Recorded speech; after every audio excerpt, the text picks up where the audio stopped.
What's going on, guys? Welcome back to the channel, and today I'm going to be bringing you guys my hardcore shredding landslide build here for the Druid in Diablo 4 Season 3. Now, as always, all that gameplay footage you guys seen at the beginning of the video was done without any unique tuning stones, no ubers, no snapshotting, no elixirs, except for in the hardcore gameplay, and the builds weren't even min-max. There was still a ton of survivability and a ton of damage left on the table with both of those setups. Now, I do want to add that I do think that this build is an S tier rank build, and I also think that it's actually better than a lot of the Border Cane shred builds out there, mainly because you don't have to worry about any specific enemy types. It's just as fast, the damage is comparable, and their survivability is just outright crazy. I mean, in the gameplay footage you've seen, I took a complete hit from a blood blister in a tier 100 dungeon, and that was in hardcore, and I survived that. So it's pretty insane what you can get out of this build, especially when you take into consideration that I don't even have those builds completely min-maxed. Now, with all that being said, let's go ahead and talk about the build. So for our sign skills, we're using Shred, Trample, Earth and Bulwark, and then all three companion skills, because this is going to be using the Shepherd's aspect as well as the Stampede aspect, but that one's optional.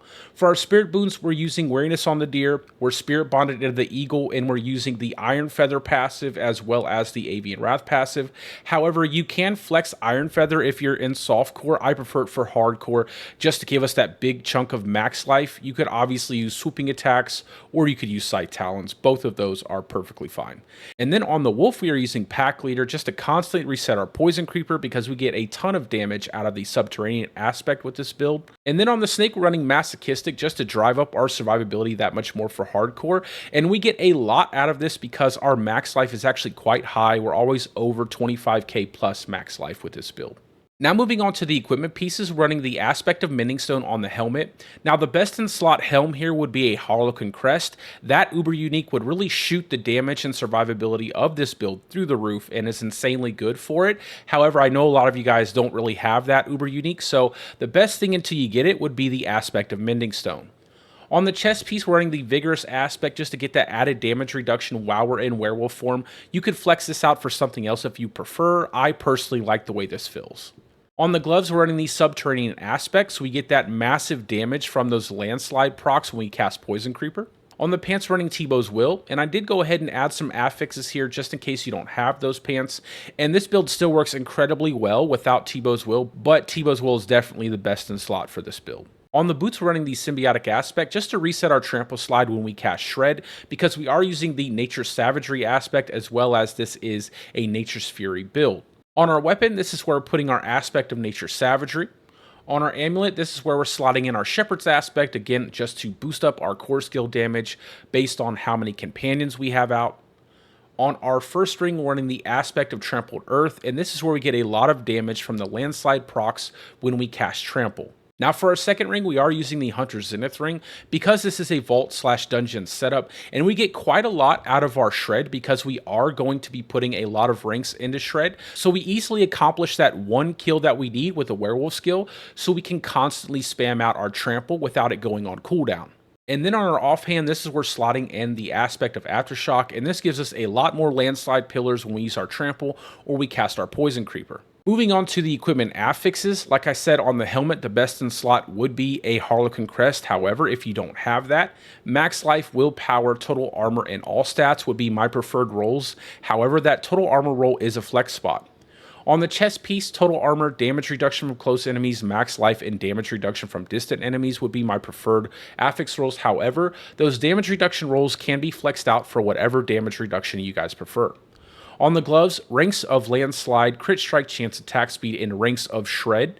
On the pants, if you don't have T-Bow's Will, damage reduction from close enemies, max life, damage reduction while fortified, and the big one, damage reduction while injured. That one will save you guys so much, and honestly, I love having that on every single affix roll I can possibly get on this build. For the boots, we're running movement speed, damage reduction while injured, dodge chance, and all stats. On our weapon, we're using willpower, all stats, damage to crowd-controlled enemies, and critical strike damage. On our amulet, we're running ranks of the heightened senses passive, ranks of the quick shift passive, as well as movement speed and total armor. And then on both of our rings, we're running crit strike chance, lucky hit chance, damage to crowd control enemies, and max life. And then for our offhand, we're running crit strike chance, lucky hit chance, max life, and total armor. Moving on to the gems, we're running the emeralds on the weapon, and you can swap these out for sapphires as well. On the armor, we're running rubies just to boost up our max life. And then on our jewelry pieces, we're using skulls just to boost up our armor. However, you can use diamonds if you're lacking some resistances. I personally cap all of mine through my gear as well as my Paragon board. And using skulls allows me to remove that Juggernaut aspect so I can equip a Harlequin crest. Moving on to our Seneschal construct, we're using Tempest. Then we're slotting in efficiency support, breaking support, and resource support.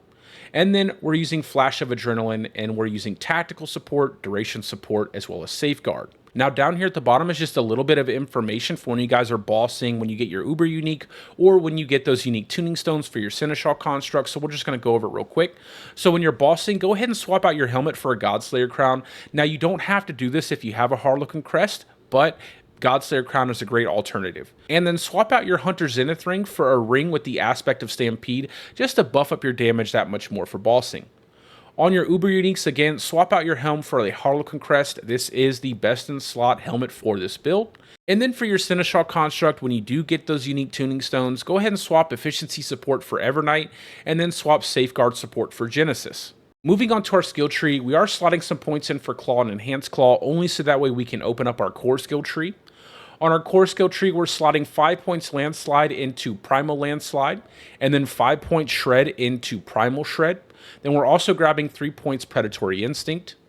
Moving down to our defensive tree, we're using 1 point Earthen Bulwark, and then moving into Preserving Earthen Bulwark. And that just gives us that guaranteed unstoppable if we do not have our Trample on cooldown, which rarely happens, but it definitely is nice to have. Then we're running 1 point Ancestral Fortitude, as well as 3 points into Vigilance. Moving down to our companion tree, we're going 1 point Wolves, 1 point into Poison Creeper, and then going into Brutal Poison Creeper, and then 1 point into Ravens, moving into Brutal Ravens. Then into our Wrath tree, we're running 1 point into Trample, 3 points into Crushing Earth, 3 points into Stone Guard, and 1 point into Safeguard. Then we're grabbing up 1 point into Neurotoxin, and then 3 points into Envenom. Moving down to our ultimate skill tree, we're running 3 points Defiance, 3 points Natural Disaster, 3 points Quick Shift, and 3 points Heightened Senses. And then moving down to our key passive, it's none other than Nature's Fury. Moving on to our Paragon boards, we're slotting an Outmatch on our starter board, and we are going to be picking up a lot of these rare nodes on our starter board, as well as the magic nodes that give us max life. For our second board, we're running Constricting Tendrils, and we're picking up the Shapeshifter Glyph, and we are going to be picking up more rare nodes here, obviously to boost up our resistances, our damage, as well as our max life. On to our third board, this is the Ancestral Guidance board, and we are slotting in Fang and Claw here, and we're picking up quite a few rare nodes as well. And then we're also going to be grabbing up the Reclamation rare node just to give us more spirit on kill, and we honestly never have resource issues when you combine the procs off of T-Bow's Will as well as the kills we get from these different rare nodes and magic nodes. And then we are going up here and grabbing up the Legendary node, Ancestral Guidance, just to give us that big multiplicative damage bonus after using 75 spirit. Then we're moving into the Heightened Malice board, and we're slotting in Spirit here, and we are going to trail down and pick up the Legendary node, because every time we cast Poison Creeper, we're going to poison a ton of enemies, and we'll always have this buff up when we're in vaults and dungeons. Then on to our fifth board, this is the Earth and Devastation board, and we're slotting in Territorial here. And then we're also going to move up here and grab up that legendary node, Earth and Devastation. And this just drives up our critical strike damage for our Earth skills based off of the amount of damage to crowd control enemies we have. And we do have quite a lot of affix rolls that support this, so we are getting a big boost to our critical strike damage. And then last but not least, the Thunderstruck board, only because of the convenience of the glyph slot, and we're slotting in Tectonic here. It gives us a ton of lucky hit chance as well as more critical strike damage to our Earth skills. But that's really it for the video, guys. That is my hardcore shredding landslide build here for Season 3. Now, I will be updating the build if there are any changes that happen when they do bring out the vampiric powers for Season 3. But this build is a ton of fun. It's incredibly fast, lots of damage, lots of survivability. And like I said at the beginning of the video, in my opinion, I do believe it's better than the Boulder Cane Shred builds out there, mainly because you don't have to worry about any specific enemy types that will just cancel out your damage. But as always, if you guys have any questions whatsoever, post them down in the comments section below, and I will answer them as soon as I see them. Links to this build, as well as all my other builds and build videos, will be in the description of this video as well. And I will be streaming today, so you guys can always stop on by and ask your questions there as well. But with all that being said, I hope you guys are having a great day or a great night, depending on wherever you're from, and peace out, guys. I will see you in the next one.